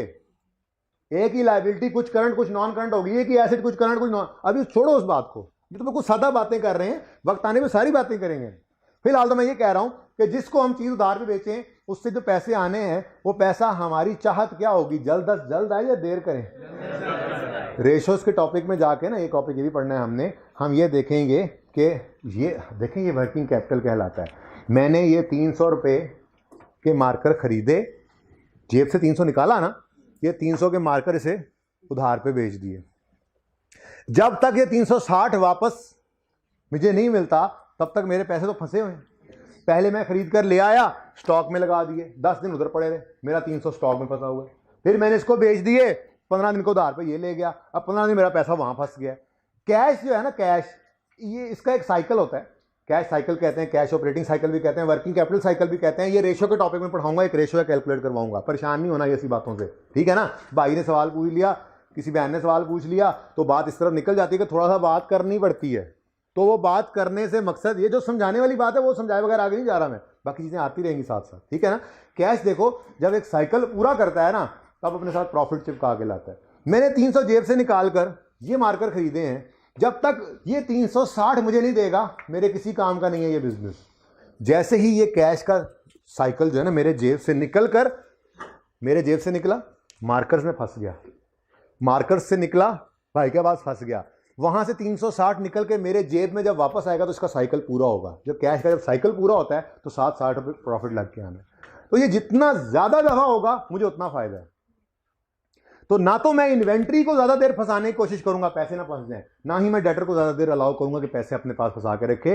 ये दोनों चीजें मैं कहूंगा जल्दी जल्दी हो जाए। मैं ट्रेडिंग बिजनेस हूं, मैं कहूंगा मेरा स्टॉक जल्द अज जल्द बिके, ठीक है, और अगर उधार बिकर जल्द अज जल्द पैसे आए ताकि दोबारा नया स्टॉक खरीदूं, दोबारा बेचूं। कारोबार तो इसी को कहते हैं, बार बार खरीदो फरोख्त, खरीदो फरोख्त, खरीदो फरोख्त, अपना प्रॉफिट, ठीक है। तो डेटर बिल्कुल इन्वेंट्री की तरह से, नॉर्मल अजम्पशन बिजनेस की यही होती है, कोशिश बिजनेस की यही होती है कि हम उसको जल्द अज जल्द बेच लें। तो डेटर जी करंट एसेट है। सर रिसीवर हमारा एसिड है, हाँ जी ठीक है, तो सर कैसे हम सेल कर सकते हैं?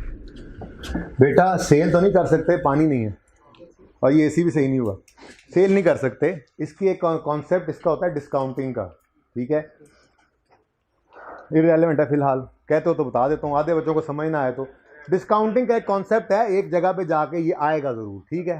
हाँ, बैंक को दे के उससे पैसे, बैंक कहता है तू पैसे ले लें, हमें सानू पैसे दे दे, इस तरह से काम कुछ होता है, लेकिन फिलहाल ये रेलिवेंट नहीं है अभी हमारे बेसिक्स के लिए जी। ये आएगा, ये भी रेशियोज के टॉपिक में कॉन्सेप्ट आएगा। हाँ देखें, डुअलिटी कॉन्सेप्ट है, कैपिटल नहीं है। मैंने 300 रुपये जेब से निकाले, बिजनेस की दराज में रख दिए, ये एक ट्रांजैक्शन है। ये ट्रांजैक्शन के दो इम्पैक्ट्स क्या हैं, अब बिजनेस के पॉइंट ऑफ व्यू से सोचो, बिजनेस की दराज में 300 आ गया और बिजनेस में 300 का बोझ पड़ गया जो बिजनेस में मुझे वापस करना है। अब वो 300 दराज वाला बिजनेस इस्तेमाल करके ये मार्कर खरीद लिए, अब मार्कर आ गए, कैश निकल गया, फिर दो इम्पैक्ट्स। अब वो जो मार्कर बेचे तो वहां से कैश भी आ गया, तो मार्कर निकल गए, कैश आ गया, अलग अलग ट्रांजैक्शन है, हर ट्रांजैक्शन पे दो ही इम्पैक्ट्स होंगे। कितना टाइम रहता है मेरी क्लास में? जायज वाला कितना रहता है और 10 मिनट ऊपर डाल।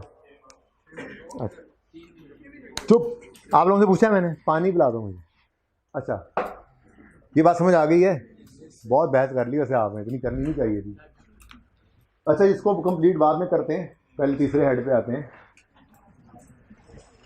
अब आसान है, सबसे मुश्किल एसेट ही है जी, लायबिलिटी। लायबिलिटी किसे कहते हैं? बोझ को भाई कह रहे हैं, बोझ को। लो भाई, बोझ, हाँ जी, ऑब्लिगेशन है, बोझ, ऑब्लिगेशन, लायबिलिटी एक ही बात है। जिम्मेदारी भी और लायबिलिटी होती है जी, ठीक है।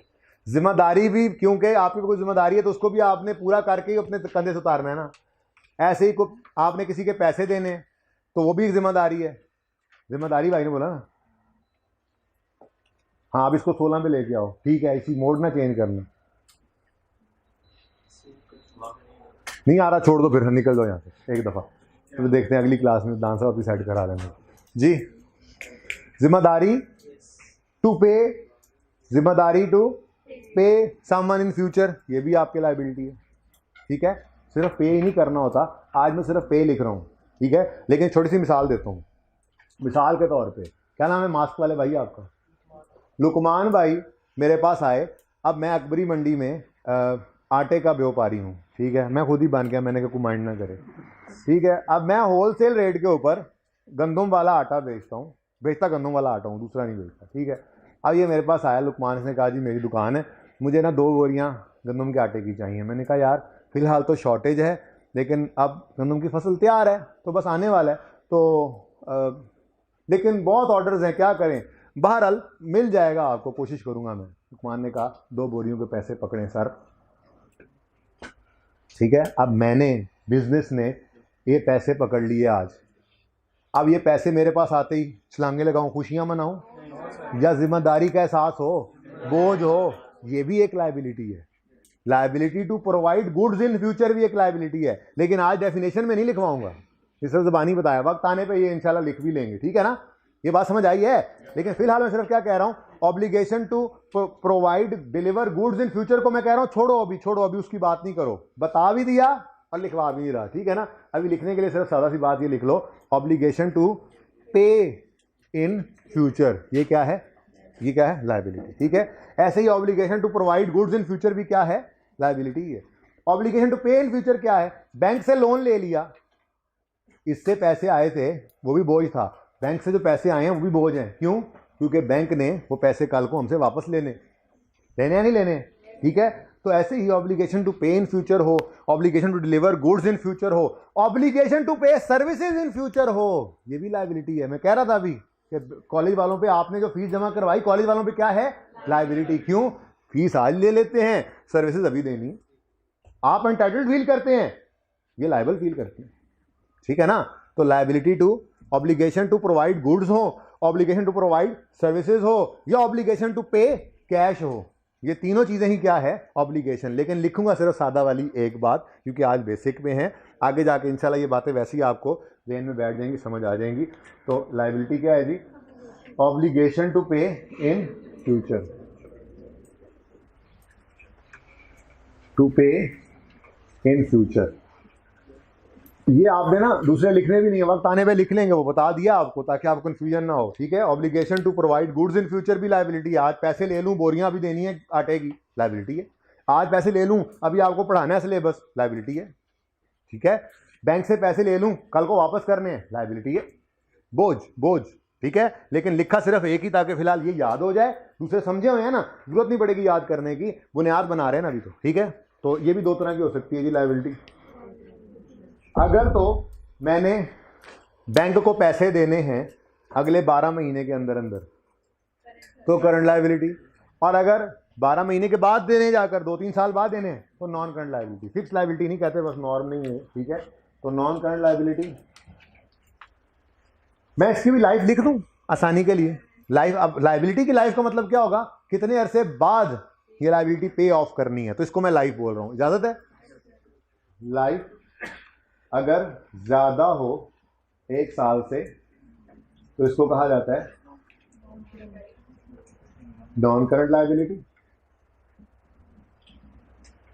ठीक है जी।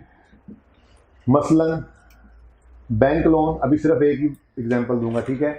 Bank loan taken for 5 year, हमने बैंक से 5 साल के लिए एक लोन ले लिया, लायबिलिटी है, पैसा इस्तेमाल करना है बिजनेस ने।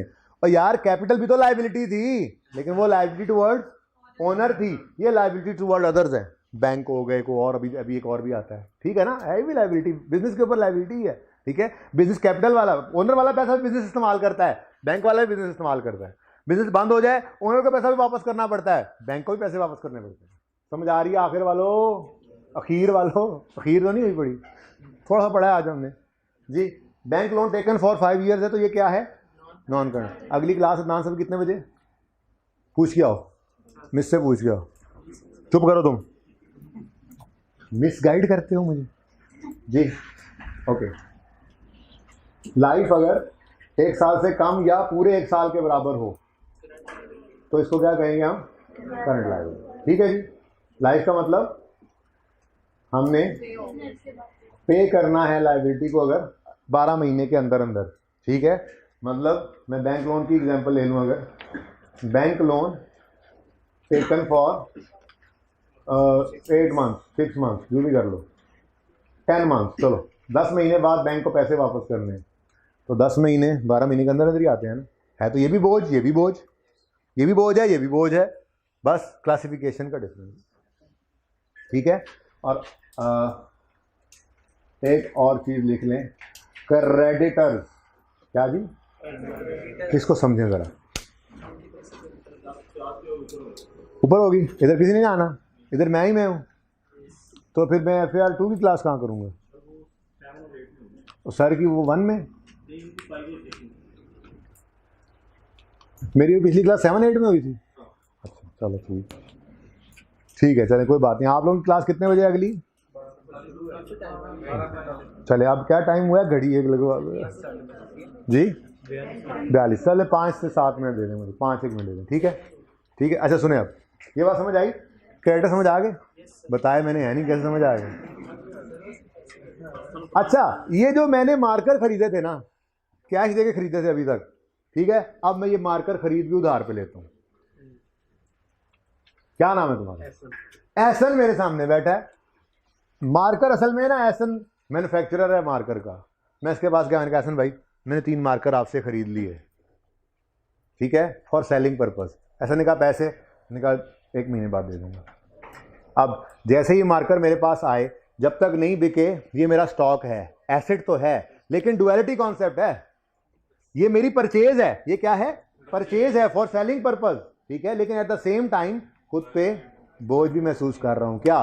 फ्यूचर में 300 रुपये एहसन को वापस करने हैं, पे करने हैं। बात समझ आई? तो अगर मैंने गुड्स बेची उधार पे, तो फ्यूचर में इधर से पैसे आने हैं, तो ये मेरा रिसोर्स था, एसेट था, फायदा था, टेंशन नहीं थी, एंटाइटलमेंट थी। और यहां से तो मैंने चीजें उधार पे उठाई हैं, फ्यूचर में इसको पैसे, क्या इससे पैसे भी लेने चले जाएंगे? भाई तुमसे चीजें उधार पे, इतने पैसे भी दो, बोलो नहीं, क्रेडिटर किसे कहते हैं? जिससे बिजनेस ने उधार पे, ये याद रखना, बिजनेस के पॉइंट ऑफ व्यू से सोचना है। चीज जिसने बेची है अब उसके पॉइंट ऑफ व्यू से कभी नहीं सोचना आपने, ठीक है? आप बिजनेस के पॉइंट ऑफ व्यू से सोचेंगे। बिजनेस ने चीजें बेची उधार पे तो पैसे नहीं आए तो ये डेटर है, फ्यूचर में पैसे आने हैं। बिजनेस ने चीजें खरीदी उधार पे तो फ्यूचर में पैसे जाने हैं, क्रेडिटर, ठीक है? तो क्रेडिटर क्या है जी? Creditor is a person, creditor is a person from whom, creditor is a person from whom goods are purchased, bought on credit. Credit मतलब उधार, उधार पे चीजें बेचें तो फ्यूचर में पैसे आने हैं, डेटर। एसेट यूं कह लें, एसेट यानी डेटर। उधार पे चीजें बेचें तो फ्यूचर में पैसे आने हैं। बिजनेस के पॉइंट से सोच रहे हैं ना, उधार पे बिजनेस की बात कर रहे हैं। उधार पे बिजनेस चीजें बेचे तो फ्यूचर में पैसे आने हैं, डेटर। उधार पे चीजें खरीद ली, फ्यूचर में पैसे पे करने पड़ेंगे, बोझ है, लायबिलिटी, क्रेडिटर, ठीक है? नॉर्मली ये भी करंट ही होता है क्योंकि ट्रेडिंग ऑर्गेनाइजेशंस में, अगले भी ट्रेडिंग ऑर्गेनाइजेशन वाले ही होते हैं नॉर्मली, तो ये करंट में ही हम पेमेंट करते हैं जी। सर जब हम लोन के साथ मेंशन करते हैं तो उसकी टाइम लिमिट 3 इयर्स होती है, उसके बाद नहीं बेटा, लोन के साथ मेंशन होगा या नहीं होगा तो फिर हम उसको देखेंगे ट्रांजैक्शन में जाके। फिलहाल सादा बात समझ आ रही है? ये दोनों समझ आ रहे हैं ना? हाँ, लोन के साथ लिखा हुआ फिलहाल जी। चुप करके बैठे। वो बाद में देखेंगे भाई, फिलहाल देख लो, समझ आ रही है, ठीक है? हाँ, लोन इंस्टॉलमेंट्स में पे करेंगे। हमारा कोई चौथा पांचवा टॉपिक बनेगा बोरिंग कॉस्ट का, IS 23। उसमें पहले बोरिंग कॉस्ट का टॉपिक कराने से पहले मैं यही समझाऊंगा आपको। बेसिकली ये इंट्रो में पढ़ के आते हैं। लोन लेंगे, मैंने बैग बंद करने का बोला, बंदे बन के बैठो जी, खामोश, कोई ना बोले। देखें, लोन हम लेकर फिलहाल एकदम से इकट्ठा वापस कर रहे हैं, लोन लेके किस्तों में भी वापस करेंगे वक्त आने पे। फिलहाल समझते लो लाइबिलिटी की हैगी, एसेट की हैगा, फिर देखते हैं, किस्तें भी कर लेंगे जी। भाई कोई बोले ना, मैं निकाल दूंगा क्लास से कल के लिए। नहीं, बिल्कुल नहीं कह सकते। थोड़ी देर पहले मेरे बिजनेस में डेटर था, क्रेडिटर था ही नहीं, जब तक मैंने डेफिनेशन नहीं लिखी थी। मैं उधार पे ले ही नहीं रहा था। मैं कैश पे खरीदूं, उधार पे बेच दूं, मैं उधार पे खरीदूं, कैश पे बेच दूं, बेटा तो वो मेरा क्रेडिटर होगा ना यार। मैंने उसके पॉइंट से सोचना ही नहीं है। तुम उसके मुंशी बनने तो बनो, मैं तो अपने बिजनेस का मुंशी बनूंगा। मैंने पहले ही कहा है बिजनेस के पॉइंट, मैंने अभी तो ये कहा, मैं क्या के हटा नहीं हूं अभी कि उसके पॉइंट से नहीं सोचना आपने। 2-4 दिन में वैसे ही कंफर्टेबल हो जाओगे इन चीज़ों में, लेकिन अगर अभी सोचोगे तो फिर तो कंफ्यूज ही होगे। जो मेरे नज़र में क्रेडिटर है उसकी नज़र में मैं तो डेटर ही होना हूँ। अब तुम ये नजरें ही देखते रह जाओगे, फिर समझ कुछ नहीं आएगी। इसलिए फिलहाल सिर्फ बिजनेस के पॉइंट से सोचना आपने, ठीक है? यहाँ तक को मसला। अच्छा, ये बात क्योंकि चल पड़ी थी तो इसको ख़त्म करते हैं, उसके बाद सिर्फ एक हेड रह जाएगा, वो भी मैं लिख देता हूँ, उसके बाद फिर पढ़ा कल दूंगा। वो 2 मिनट की बात ही नहीं है, लेकिन फिलहाल इनकम के अंदर एक और भी इनकम होती है जिससे अदर इनकम कहते हैं। मैं बच्चों को ना एक बड़ी सादा सी मिसाल दिया करता हूँ। मिसाल के तौर पे क्रिसेंट कॉलेज की कोर एक्टिविटी क्या है? टीचिंग सर्विसेज देना और उससे पैसे कमाना, मतलब रेवेन्यू, सेल बनेगी उनकी, जो फीसेज आपकी आएंगी। इनके पास को पैसे इजाफी आ गए, इन्होंने पीछे एक बिल्डिंग खरीदी और उसे किराए पे चढ़ा दिया। अब बिल्डिंग खरीदी है, इनका एसेट है, एसेट है, किराए पे चढ़ाया तो उससे क्या आना है? क्या आना है? रेंटल इनकम आनी है। अब क्या क्रिसेंट वालों का मकसद बिल्डिंग खरीद के उसको रेंट पे चढ़ाना था? लेकिन ये इनकम मुझे आपको तो नहीं मिलनी है, तो कॉलेज की ही ना, बात समझ रहे हो? तो इसका मतलब ये हुआ, अगर नॉन कोर एक्टिविटी से बिजनेस कोई इनकम कमाएगा उसे कहा जाता है वो भी इनकम ही, लेकिन उसको अदर इनकम कहा जाता है, ठीक है जी? तो अदर इनकम क्या है जी? Amount earn from non core activities. Non core activities मतलब, मैं अपनी बात करूं, बुक शॉप खोली स्टेशनरी बेचने के लिए, उर्दू बाजार से जब खरीद के लाया था एसन से, तो डिब्बों में बंद, सारे मार्कर डिब्बों में बंद थे। मैंने सारे डिब्बे खोले, मार्कर्स डिस्प्ले में लगाए, और रद्दी वाला अगले दिन आया, मैंने सारे डिब्बे उसको बेच दिए। अब ये डिब्बे बेचना ही मेरा मकसद था असल में बुक शॉप बनाने का। मेरा मकसद ये नहीं था, लेकिन पैसे तो आ गए ना, इनकम तो हो गई। तो उसको जी जब हम प्रॉफिट एंड लॉस अकाउंट बनाएंगे ना, इनकम स्टेटमेंट, तो उसमें आप देखोगे रेवेन्यू और अदर इनकम सिर्फ अलग अलग क्लासीफाई हो रहे हैं। है ये इनकम ही, मेरी दोनों ही इनकम्स हैं, ठीक है। एक कोर एक्टिविटी वाली उसको रेवेन्यू कहते हैं, नॉन कोर एक्टिविटी वाली को अदर इनकम कह देते हैं, ठीक है, समझ रहे हो। और लास्ट हेड है जी एक्सपेंस। बस ये जल्दी से लिख लो फिर छुट्टी करें, समझ ना आए तो कल देखेंगे, ठीक है जी। एक्सपेंस भी दो तरह का होता है, एक हम परचेज कहते हैं, दूसरा हम other expense. Other expense purchase किसे कहते हैं, ये पहले बात हो चुकी है। वैसे अगर मैं गुड्स खरीदूं फॉर सेलिंग पर्पस तो वो परचेज है, और अगर मैं गुड्स ही खरीद लूं फॉर यूज तो वो फिक्स एसेट बन जाएगा, ठीक है ना, वो परचेज नहीं रहेगी। ये थोड़ा सा फर्क है, कल मजीद बात भी कर लेंगे। बहरहाल इसकी डेफिनेशन लिख लें आप, परचेज की डेफिनेशन लिख लें आप, goods bought for selling purpose, goods bought for. अच्छा, मैंने आपको एक बात स्टार्ट में ही कही है कि आपको थोड़ी सी कंफ्यूजन शायद आए कि जी खरीदी सारी, तो तीन सिचुएशंस हैं, जितनी खरीदी उतनी बिक गई, जितनी खरीदी सारी की सारी नहीं बिकी, तीसरा जितनी खरीदी कुछ बिक गई कुछ रह गई। ये तीनों सिचुएशंस में कंफ्यूज नहीं होना फिलहाल आपने, बस जो लिखवा रहा हूँ फिलहाल वो लिख लें। ये वो हफ्ते 10 दिन में जाके चीज़ें क्लियर होंगी जब ट्रेडिंग अकाउंट बनाऊंगा। मैं पहले बात कर चुका हूँ ये आपसे थोड़ी देर पहले क्लास के स्टार्ट में, ठीक है ना। बस परचेजेस किसे कहेंगे हम, अगर गुड्स खरीदी हैं, गुड्स का लफ्ज़ आए तो कह देना परचेजेस हैं, मतलब खामोश हो। अजम्पशन क्या होती है, ये ट्रेडिंग पर्पज़ के लिए हमने चीज़ें खरीदी हैं, ठीक। एक मिनट ये पूरा कर लें। अदर एक्सपेंसेस क्या हैं जी, मैंने ये मार्कर खरीदे सेलिंग पर्पज़ के लिए तो ये परचेजेस हैं, लेकिन मैंने जिस दुकान के अंदर ये मार्कर रख के बेचे उस दुकान में बिजली के कुमकुमे जल रहे हैं, बिल आएगा। मैंने मुलाजिम रखे हुए हैं, उन्होंने सर्विसेज दी, सैलरी दूंगा, दुकान का किराया पे करूंगा, ये भी तो एक्सपेंस ही हैं, ठीक है। लेकिन ये एक्सपेंस ऐसे नहीं है कि जो सेलिंग पर्पज़ के लिए चीज़ें खरीदी हैं, जो सेलिंग पर्पज़ के लिए चीज़ें खरीदें वो परचेजेज, और जो डे टू डे एक्सपेंसेस हों बिजनेस के, जिन पे अमाउंट स्पेंड कर रहे हैं, तो उनको हम अदर एक्सपेंसेस कहते हैं। अदर एक्सपेंस नहीं कहते, बेसिकली उस एक्सपेंस का नाम साथ लग जाता है। जैसे बिजली का बिल गया तो कहूँगा इलेक्ट्रिसिटी एक्सपेंस, मुलाजिम की तनख्वाह गई तो कहूँगा सैलरी एक्सपेंस, बात समझ आ रही है, किराया गया तो रेंट एक्सपेंस, बस अदर एक्सपेंस, ठीक है। तो इसका आप लिख लें, अमाउंट्स स्पेंट, अमाउंट्स लिखा है ये, amounts spent on day to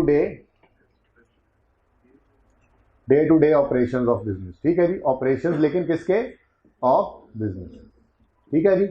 example लिख लें, rent expense, salary expense, electricity expense वगैरह, ठीक है। तो ये 5 हेड्स हैं, कल इंशाल्लाह सवालों पे एनालिसिस शुरू करेंगे। करंट एसेट से सवाल जिस भाई का वो करें जल्दी से, बाकी बेशक तैयारी करें।